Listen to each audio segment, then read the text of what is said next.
آپ کشمیر کا ذکر کر رہے تھے. امریکہ کے نو منتخب صدر اسود جو ہیں انہوں نے کشمیر کا ذکر کیا ہے اور ساتھ یہ کہا ہے کہ بش نے عراق میں جانے کی غلطی کی تھی. میں آہستہ آہستہ عراق سے فوجیں کم کر کے افغانستان اور پاکستان کے علاقے کے معاملات کو پہلے طے کروں گا. ٹھیک. اور یہ معاملات طے نہیں ہو سکتے جب تک کہ کشمیر طے نہ ہو. بڑی دلچسپ بات ہے. تھنکرز اور انٹلیکچوئلز امریکہ میں اور تھنک ٹینکس یہ کہتے ہیں کہ امریکہ پلان کر رہا ہے کشمیر میں اپنے اڈے جمانے کا، کیونکہ اب یہ اگر ہو جائے تو میرا خیال ہمیں بھی سوٹ کرتا ہے. نہیں، امریکہ کے ہونے سے ہمارے تو خلاف ہی کام کر رہا ہے نا وہ. ٹھیک ہے. وہ پاکستان اور چین کو ڈی لنک کرنے کا پروگرام ہے. اگر ان کی موجودگی ہو جائے اس علاقے میں، جو علاقہ آج یہی وجہ ہے کہ گوادر میں چائنا کو سیکنڈ فیز نہیں شروع کرنے دینے جا رہے. وہ یہاں سے دیکھیے جو پلان بنا تھا کاریڈورز کا سینٹرل ایشیا تک جانے والا، وہاں سے یہ جو کراکرم ہائی وے کی توسیع کریں اور پھر یہاں سے گوادر سے لنک کریں، مڈل ایسٹ سے لنک کریں، اس سے ایک تو مڈل ایسٹ کو اور گوادر کو علیحدہ یعنی بلوچستان کو اور گوادر کو علیحدہ کرنے کی باتیں کر رہے ہیں، ایک کشمیر میں اپنے اڈے بنانے کی باتیں کر رہے ہیں. اور کیونکہ چین کو ڈی سٹیبلائز کرنا اب ان کا پروجیکٹ ہے. ٹھیک. تو میں سمجھتا ہوں چین نے جو پاکستان کے ساتھ دفاعی معاہدے کو اپ گریڈ کیا ہے وہ ان چیزوں کا ان کو احساس. جواب دیں.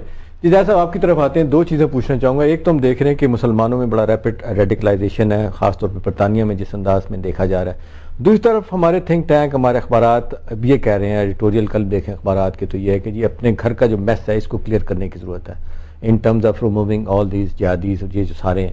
آپ یہ کیسے دیکھ رہے ہیں دونوں چیزوں کو؟ دیکھیے پاکستان میں ہمیں جو ساری پرابلم ہو رہی ہے، کیا اس سے انکار کر سکتا ہے کوئی کہ باہر سے را اور انڈین اور سی آئی اے کا انفلوئنس اور انٹرفیرنس نہیں ہے؟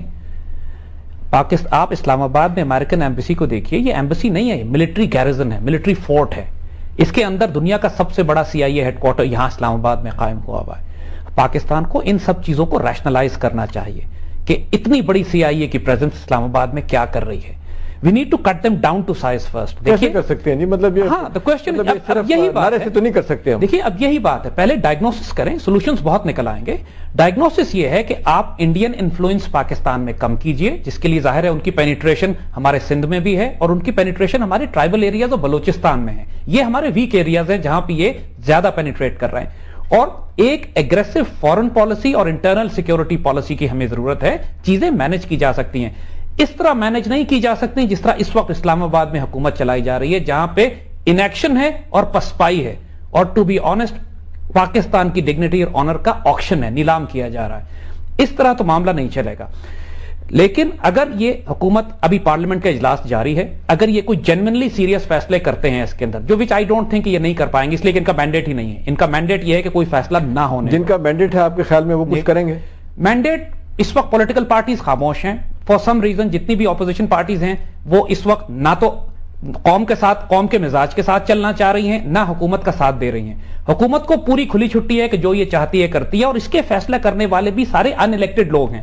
یعنی جو لوگ اس وقت نیشنل سیکیورٹی ایڈوائزر ہوں، چاہے پاکستانی ایمبیسڈر ٹو امریکہ ہوں، چاہے چاہے فائنانس کے ہمارے ایڈوائزر ہوں یا انٹیریئر کے ایڈوائزر ہوں، یہ سارے ان الیکٹڈ لوگ ہیں. برطانیہ میں سفیر ہوں، ان میں کوئی آدمی بھی قوم کے آگے جواب دہ نہیں ہے. کوئی آدمی ایسا نہیں ہے جس کی آپ اکاؤنٹیبلٹی کر سکے، اور سب کے ایسٹس ملک سے باہر ہیں، لہذا ان کا کوئی سٹیک نہیں ہے یہاں پہ.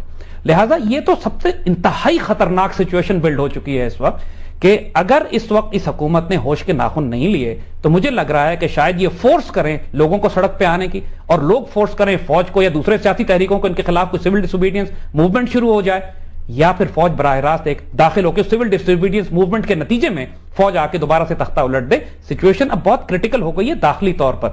ایک لمحے داخلی طور پہ اگر سچویشن سٹیبل ہوتی ہے تو انڈینز اور امریکنز کو ہینڈل کرنا بچوں والی بات ہے. We can handle it. We got friends in the neighborhood. ہم ان سے رابطہ تو کریں نا. ایس سی او کا بلاک ہے، روس ہم سے تعاون کرنا چاہتا ہے لیکن روس کی طرف ہم ہاتھ نہیں بڑھا رہے ہیں. چائنا تیار بیٹھا ہے ہماری مدد کرنے، جیسے ذکی صاحب نے کہا کسی صورت میں چائنا ہمیں کمپرومائز کر ہی نہیں سکتا ہمارے ساتھ. چائنا کے ساتھ دوستی ہے ہماری سیکیورٹی کمپرومائز نہیں کرے گا. چائنا ایران تیار ہے. ایران تیار ہے. سعودی عرب اور دوسرے ریجن والے ممالک امریکن کے خلاف شاید اتنا نہیں جا سکیں، لیکن وہ ہمارے بہت دوست ہیں.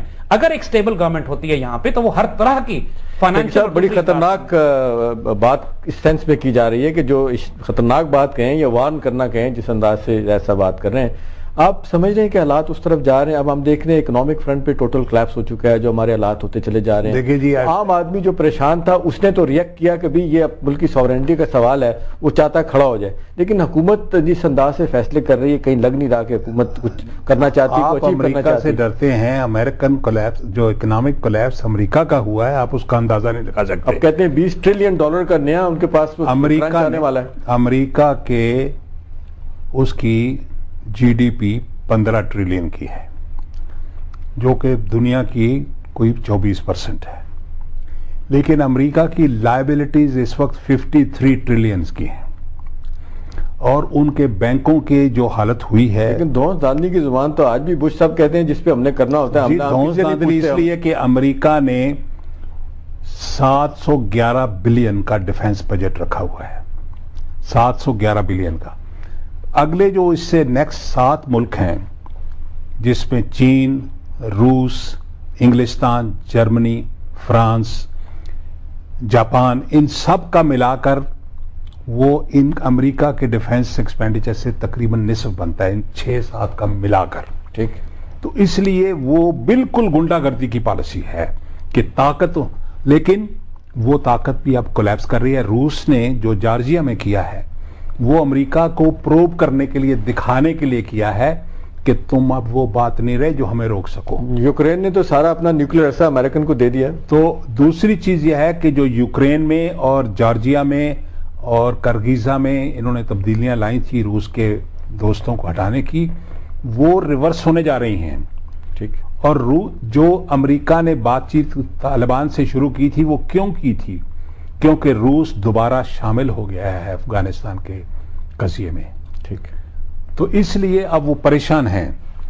پاکستان کے اوپر دباؤ اس لیے ہے کہ ادھر ان کو ساتھ، اب یہ جو ان کی سپلائی لائن کی ہم نے بات کی تھی، اب روس سے بھی منتیں کر رہے ہیں کہ ہمیں آلٹرنیٹ سپلائی روٹ دیا جائے. وہ تو ان کے لیے پاسبل نہیں. لوگ کہتے ہیں کہ اگر مل بھی جائے تو جتنا وقت لگتا جو ہے، کچھ بھی ہے. تو اس لیے پاکستان کو یہ سوچنا چاہیے کہ ان کا ہمارے اوپر جو پریشر ہے، ہمارے اوپر اتنی گنجائش ہے ہم میں کہ وہ ڈیپینڈنٹ ہے ہمارے اوپر. افغانستان میں رہ ہی نہیں سکتے پاکستان کے تعاون. ایسا ہم دیکھے ہیں کہ جس طرح کہہ رہے ہیں کہ ڈیپینڈنس اتنی زیادہ امریکہ کی ہو چکی ہے، ہمارے بغیر رہ نہیں سکتے. لیکن ہم یہ دیکھ رہے ہیں کہ جس انداز سے نیٹو کہ یہاں پہ سپلائی لائن کو کٹ کیا گیا، 250 ہم دیکھ رہے ہیں کہ ٹرکس جو ہے نا ان کو تباہ و برباد کر دیا گیا. اسی وجہ سے امریکی کہہ رہے ہیں کہ جی رشیا سے ہم نیا کوئی کانٹیکٹ لے کے راستے سے وہاں اپنی سپلائی لے کے جائیں. بدلتے ہوئے حالات میں دیکھ رہے ہیں کہ ایسی سچویشن بنے گی کہ امریکہ جو ہے وہ اب روس پہ بھی تکیہ کرنا شروع کرے گا.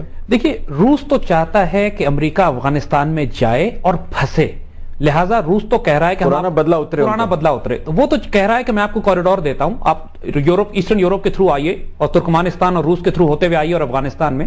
لیکن اکنامکلی یہ اتنا مہنگا پڑے گا کہ یہ ناممکن ہے کہ امریکنز کے لیے کہ سسٹین کر سکیں. اس سے زیادہ خطرناک آپشن جس کو امریکنز کنسیڈر کر رہے ہیں اس وقت، جو آج ہم بتانا چاہیں گے، انہوں نے 2 aircraft carrier battle group Pakistan کے ساحل سے دور گلف آف ہرمز کے پاس کھڑے کیے ہوئے ہیں. جب ایران کے خلاف کوئی جنگ نہیں ہو رہی ہے، جب ضرورت نہیں ہے یہاں پہ 2 aircraft nuclear based aircraft carrier battle groups کی، ان کا مقصد ہے بلوچستان میں ایک ایمفیبیس لینڈنگ کر کے بلوچستان سے کوریڈور کاٹ لیا جائے، جو بہت چھوٹا پڑے گا ان کو افغانستان میں داخل ہونے کا. ایک خطرناک آپشن ان کا یہ بھی ہے کہ پاکستان میں کیونکہ پاکستان کے لیے ممکن نہیں ہوگا کنونشنل فورسز کے ساتھ بلوچستان کے اتنے بڑے علاقے میں سے ایک چھوٹے سے کوریڈور کو بچانا. ہماری فورسز وہاں تھنلی سپریڈ آؤٹ ہیں. بلوچستان 42% آف پاکستان ہے، لیکن 4% آبادی ہے وہاں پر، اور بڑے بڑے ڈیزرٹس ہیں. اور ہمارے پاس یہ وسائل نہیں ہے کہ اگر 2 American battle groups seriously decide کرتے ہیں کہ ہم نے پھر ہمیں کیا کرنا ہوگا. جی ناظرین، آپ نے گفتگو سنی، ہمارے پارٹیسپینٹ وارن کرنے ہیں، بتا رہے ہیں اپنے تجربے کی روشنی میں کہ ہماری حکومت کو کیا کرنا چاہیے. چائنا کی بات ہو رہی ہے، چائنا ایران کی بات ہو رہی ہے کہ ان کے پاس جایا جائے. جس انداز سے گھیرا تنگ کیا جا رہا ہے ہندوستان کی طرف سے، امریکہ کی طرف سے، اور اب روس کو بھی شامل کیا جا رہا ہے، وقت آ گیا ہے کہ ہم اپنے آپشن کلیئرلی ہم وے کریں کہ ہمیں کس طرف جانا ہے. بہت شکریہ ادا کرتے ہیں اکرم ذکی صاحب کا، شاہد حامد صاحب کا. ناظرین، پروگرام کا وقت ختم ہوتا ہے، اجازت چاہتا ہوں. اللہ حافظ.